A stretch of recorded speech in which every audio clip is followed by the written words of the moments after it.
Hello ಸ್ನೇಹಿತರೆ, welcome back to my channel. ನಾನು ಪವಿತ್ರ. ಎಲ್ಲರೂ ಹೇಗಿದ್ದೀರಾ ಸ್ನೇಹಿತರೆ? ಚೆನ್ನಾಗಿದ್ದೀರಾ ಅಲ್ವಾ? ನಾನು ಸೂಪರ್ ಆಗಿದ್ದೀನಿ. ಐ ಹೋಪ್ ನೀವು ಕೂಡ ಚೆನ್ನಾಗಿದ್ದೀರಾ ಅಂದ್ಕೊಳ್ತಾ ಇವತ್ತು ಯಾವುದೇ ವ್ಲಾಗ್ ಇಲ್ಲ ಸ್ನೇಹಿತರೆ, ಒಂದು ರೆಸಿಪಿನ ಶೇರ್ ಮಾಡ್ತಾ ಇದ್ದೀನಿ. ಈ ಒಂದು ರೆಸಿಪಿಯ ಜಸ್ಟ್ ಪಾತ್ರಧಾರಿ ನಾನು, ಬಟ್ ಇದರ ಸೂತ್ರಧಾರರೆಲ್ಲ ನಮ್ಮ ಮನೆಯವರೇ. ಈ ರೆಸಿಪಿನ ಹೇಗೆ ಮಾಡೋದು ಅಂತ ಹೇಳ್ಬಿಟ್ಟು ನಮ್ಮ ಮನೆಯವ್ರು ನನಗೆ ಹೇಳ್ಕೊಟ್ಟಿರೋದು, ಅದನ್ನು ನಾನು ಇವತ್ತು ನಿಮ್ಮ ಜೊತೆ ಶೇರ್ ಮಾಡ್ಕೊಳ್ತಾ ಇದ್ದೀನಿ. ಹಾಗಿದ್ರೆ ಇದಕ್ಕೇನೆಲ್ಲ ಇಂಗ್ರೀಡಿಯೆಂಟ್ಸ್ ತೊಗೊಂಡಿದ್ದೀನಿ ಒಂದು ಸಾರಿ ನೋಡ್ಕೊಂಡ್ಬಿಡಿ. ಇದಕ್ಕೆ ಎಲ್ಲ ತಯಾರಿನ ನಾನು ಮಾಡಿಟ್ಕೊಂಡಿದ್ದೀನಿ.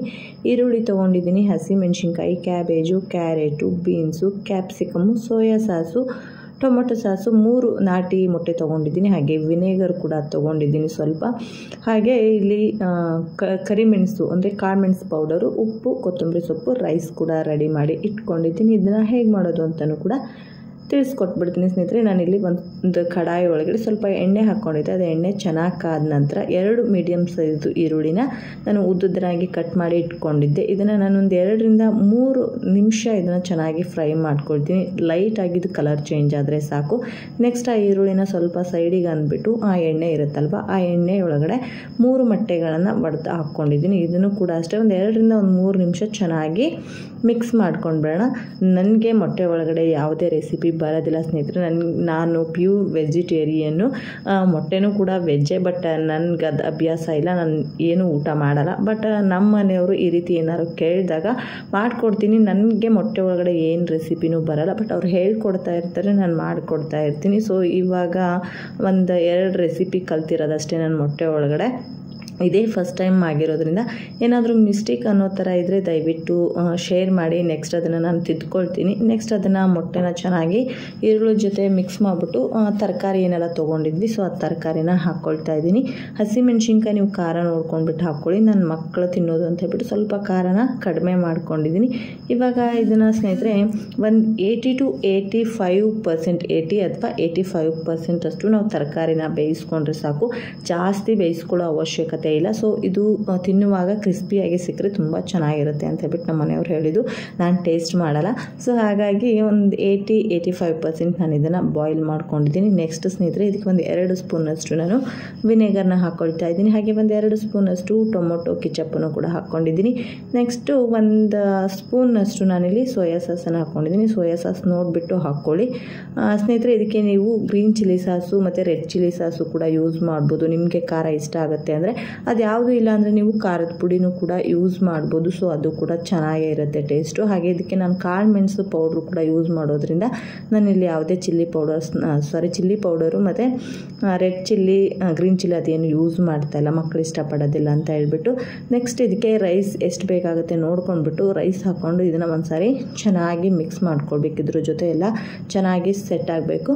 ಹಾಗೆ ಇದು ಈವ್ನಿಂಗೇ ನಾನು ಮಾಡಬೇಕು ಅಂತ ಹೇಳ್ಬಿಟ್ಟು ಎಲ್ಲ ತಯಾರಿ ಮಾಡ್ಕೊಂಡಿದ್ದೆ. ಸೊ ಇನ್ನೇನು ರೆಡಿ ಮಾಡಬೇಕು ಅನ್ನೋ ಅಷ್ಟರಲ್ಲಿ ಅತ್ತೆ ಬಂದರು. ಅತ್ತೆ ಬಂದ ತಕ್ಷಣ ಅವರು ಮತ್ತು ಕೇಕು, ಕುರ್ಕುರೆ ಅದೆಲ್ಲ ತೊಗೊಂಡು ಬಂದಿದ್ರು. ಮಕ್ಕಳದೆಲ್ಲ ತಿಂದರು. ಅದು ತಿಂದಮೇಲೆ ಮತ್ತೆ ತಿನ್ನೋಕ್ಕಾಗಲ್ಲ ಅವ್ರ ಕಡೆಯಿಂದ ಅಂತ ಹೇಳ್ಬಿಟ್ಟು ಸ್ಕಿಪ್ ಮಾಡಿ ನೈಟ್ ಡಿನ್ನರ್ಗೆ ಅಂತ ಹೇಳ್ಬಿಟ್ಟು ನಾನು ಈ ಒಂದು ರೆಸಿಪಿನ ಮಾಡ್ತಾಯಿದ್ದೀನಿ. ಕೇಕು, ಕುರ್ಕುರೆ ಅದೆಲ್ಲ ತಿಂದಮೇಲೆ ಮಕ್ಕಳಿಗೆಲ್ಲೂ ಹೊಟ್ಟೆಯಲ್ಲಿ ಅಷ್ಟು ಜಾಗ ಇರೋದಿಲ್ಲ. ಸೊ ಹಂಗಾಗಿ ನಾನು ಫೋರ್ಸ್ ಮಾಡೋಕ್ಕೆ ಹೋಗಲಿಲ್ಲ.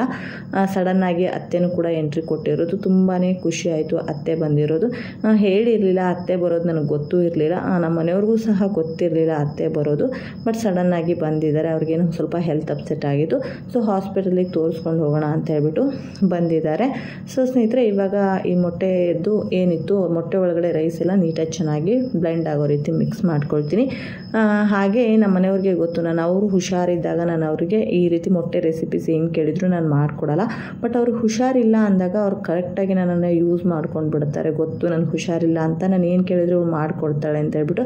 ಹಾಗೆ ಬಾಯಿಗೆ ಯಾಕೋ ಒಂಥರ ಅನ್ನಿಸ್ತಾ ಇದೆ, ಸ್ವಲ್ಪ ಎಗ್ ಫ್ರೈಡ್ ರೈಸ್ ಮಾಡಿಕೊಡು ಅಂತ ಹೇಳಿದರು. ಬರಲ್ಲ ಅಂದಿದ್ದಕ್ಕೆ ಸರಿ ನಾನು ಹೇಳ್ಕೊಡ್ತೀನಿ ನೀನು ಮಾಡು ಅಂತ ಹೇಳ್ಬಿಟ್ಟು ಹೇಳ್ತಾಯಿದ್ರು ಸ್ನೇಹಿತರೆ. ಇದಕ್ಕೆ ನಾನು ಸ್ವಲ್ಪ ಕಾಳುಮೆಣಸು ಮತ್ತು ರುಚಿಗೆ ತಕ್ಕಷ್ಟು ಉಪ್ಪನ್ನು ಹಾಕ್ಬಿಟ್ಟು ಒಂದು 2 ನಿಮಿಷ ಫ್ರೈ ಮಾಡಿ ಆಲ್ರೆಡಿ ಬ್ಯಾಟಿಂಗ್ ಕೂಡ ಆಯಿತು ಸ್ನೇಹಿತರೆ. ಇವರು ಮತ್ತು ನನ್ನ ಮಗಳು ಫ್ರೈಡ್ ರೈಸ್ ಊಟ ಮಾಡಿದ್ರು, ಎಗ್ ಫ್ರೈಡ್ ರೈಸು. ಮತ್ತು ನಾನು ಅತ್ತೆ ಬಂದುಬಿಟ್ಟು ಫ್ರೈಡ್ ರೈಸ್ ಮಾಡ್ಕೊಂಡಿದ್ವಿ, ವೆಜ್ ಫ್ರೈಡ್ ರೈಸ್ ಮಾಡ್ಕೊಂಡಿದ್ವಿ. ಅತ್ತೆನೂ ಕೂಡ ಊಟ ಮಾಡಲ್ಲ. ಹಾಗೆ ಸ್ನೇಹಿತರೆ ಇವತ್ತು ತುಂಬ ಮೋಸ ಮಾಡಿಬಿಟ್ಟು ನನ್ನ ಮಗನಿಗೆ ಎಗ್ ಫ್ರೈಡ್ ರೈಸ್ ತಿನ್ಸೋಣ ಅಂತೇಳ್ಬಿಟ್ಟು ಪ್ಲ್ಯಾನ್ ಮಾಡಿದೆ. ಬಟ್ ತುಂಬಾ ಜಾಣ ಇದೆ ನನ್ನ ಮಗ. ಒಂದು ಕೊಟ್ಟಿಡ್ದ್ಬಿಟ್ಟು ಅವನು ಅದಕ್ಕೆ ಎಗ್ ಹಾಕಿದ್ದೀವಿ ಅಂತ ಹೇಳ್ಬಿಟ್ಟು ಏನಂದ್ರೂ ಮುಟ್ಲಿಲ್ಲ. ಕೊನೆಗೆ ವೆಜ್ ಫ್ರೈಡ್ ರೈಸ್ ಚಿನ್ನು ನಾನು ತಿನ್ನಲ್ಲ ಅಂತ ಗೊತ್ತಲ್ಲ, ಪ್ಲೀಸ್ ಇದಾರು ತಿನ್ನು ಅಂದರೆ ಅದನ್ನು ಕೂಡ ಸ್ನೇಹಿತರೆ ಮುಟ್ಲಿಲ್ಲ. ಅವನಿಗೆ ಒಂದು ಸಾರಿ ಡೌಟ್ ಬಂದರೆ ಮುಗ್ದೋಯ್ತು, ಅದನ್ನು ಕೂಡ ಮುಟ್ಲಿಲ್ಲ. ನನಗೆ ಅನ್ನ ಸಾರು ಇದ್ದರೆ ಕೊಡಿ ಊಟ ಮಾಡ್ತೀನಿ, ಇಲ್ಲಾಂದರೆ ನಾನು ಊಟನೇ ಮಾಡಲ್ಲ ಅಂತ ಹೇಳ್ಬಿಟ್ಟು ಸ್ವಲ್ಪ ಅನ್ನ ಸಾರು ಊಟ ಮಾಡ್ದೆ. ನಾನು ಅತ್ತೆ ಸ್ವಲ್ಪ ಹೊತ್ತು ಮಾತಾಡ್ತಾ ಕೂತಿದ್ವಿ. ಹಾಗೆ ಎಲ್ಲಡಿಕೆ ಅತ್ತೆ ಬಂದರೆ ಎಲ್ಲಡಿಕೆ ಇದ್ದೇ ಇರುತ್ತೆ, ಅಮ್ಮ ಬಂದ್ರೂ ಕೂಡ ಅಷ್ಟೇ ಎಲ್ಲಡಿಕೆ ಹಾಕ್ಕೊಳ್ತೀನಿ. ನನಗೆ ಸ್ವೀಟ್ ಉಂಡಾಗ ಎಲ್ಲಡಿಕೆ ತುಂಬ ಇಷ್ಟ ಆಗುತ್ತೆ. ಬಟ್ ಇವತ್ತು ಅತ್ತೆ ಇದ್ದರು ಅಂತ ಹೇಳ್ಬಿಟ್ಟು ಅತ್ತೆ ಹತ್ರ ಕೇಳಿಬಿಟ್ಟು ಎಲ್ಲಡಿಕೆ ಇಸ್ಕೊಂಡು ಹಾಕ್ಕೊಳ್ತಾ ಇದ್ದೆ. ಹಾಗೆ ಒಂದು ಸ್ವಲ್ಪ ಹೊತ್ತು ಮಾತಾಡ್ಕೋತಾ ಕೂತಿದ್ವಿ. ಹಾಗೆ ಅತ್ತೆನ ಹಾಸ್ಪಿಟ್ಲಿಗೆ ಕರ್ಕೊಂಡು ಹೋಗಿ ಬರಬೇಕಿತ್ತು, ಸೊ ಅದನ್ನು ಕೂಡ ಕರ್ಕೊಂಡು ಹೋಗಿ ಬಂದೆ. ನಾನು ಫ್ರೈಡ್ ರೈಸ್ ಸ್ಟಾರ್ಟ್ ಮಾಡಿದ್ದು. ಹಾಗೆ ಸ್ನೇಹಿತರೆ ಇವಾಗ ಒಳಗಡೆ ಕೆಲಸ ಬಂದುಬಿಟ್ಟು ಪಾತ್ರೆ ತೊಳೆಯೋದಿದೆ. ಸೊ ಪಾತ್ರೆ ಎಲ್ಲ ತೊಳೆದ್ಬಿಟ್ಟು ಕಿಚನ್ ಎಲ್ಲ ಕ್ಲೀನ್ ಮಾಡಿದ್ರೆ ಇವತ್ತಿನ ಕೆಲಸ ಎಂಡ್ ಆಗುತ್ತೆ. ಓಕೆ ಸ್ನೇಹಿತರೆ, ಹಾಗೆ ಇವತ್ತಿನ ಒಂದು ರೆಸಿಪಿ ನಿಮಗೆ ಹೇಗೆ ಅನ್ನಿಸ್ತು, ಏನಾದರೂ ಮಿಸ್ ಆಗಿದ್ರೆ ದಯವಿಟ್ಟು ಕಮೆಂಟ್ ಬಾಕ್ಸಲ್ಲಿ ಕಮೆಂಟ್ ಮಾಡಿ. ನೆಕ್ಸ್ಟ್ ನಾನು ತಿದ್ಕೊಳ್ತೀನಿ. ನಮ್ಮ ಮನೆಯವ್ರಿಗೆ ಇಷ್ಟ ಅಂತನಾದರೂ ನಾನು ಈ ರೆಸಿಪೀಸ್ನ ಮಾಡ್ತಾ ಇರ್ತೀನಿ. ಅವ್ರಿಗೇನು ಇಷ್ಟ ಆಗುತ್ತೋ ಅದನ್ನು ಮಾಡಿಕೊಡೋದು ನನ್ನ ಒಂದು ಕರ್ತವ್ಯ ಅಂತ ನಾನು ಅಂದ್ಕೊಂಡಿದ್ದೀನಿ. ಓಕೆ ಸ್ನೇಹಿತರೆ, ಸಿಗೋಣ ಮತ್ತೆ ನೆಕ್ಸ್ಟ್ ವ್ಲಾಗಲ್ಲಿ. ಈ ವ್ಲಾಗ್ ಇಷ್ಟ ಆದರೆ ಗೊತ್ತಲ್ವ ಸ್ನೇಹಿತರೆ, ದಯವಿಟ್ಟು ಲೈಕ್ ಮಾಡಿ. ಹಾಗೆ ಸಬ್ಸ್ಕ್ರೈಬ್ ಯಾರೆಲ್ಲ ಮಾಡ್ಕೊಂಡಿಲ್ಲ ಪ್ಲೀಸ್ ಸಬ್ಸ್ಕ್ರೈಬ್ ಮಾಡಿಕೊಂಡು ನೋಡಿ. ನೆಕ್ಸ್ಟ್ ಸಿಗೋಣ ನೆಕ್ಸ್ಟ್ ವ್ಲಾಗಲ್ಲಿ. ಅಲ್ಲಿವರೆಗೂ take care, bye bye, love you all, thank you for the watching, good night.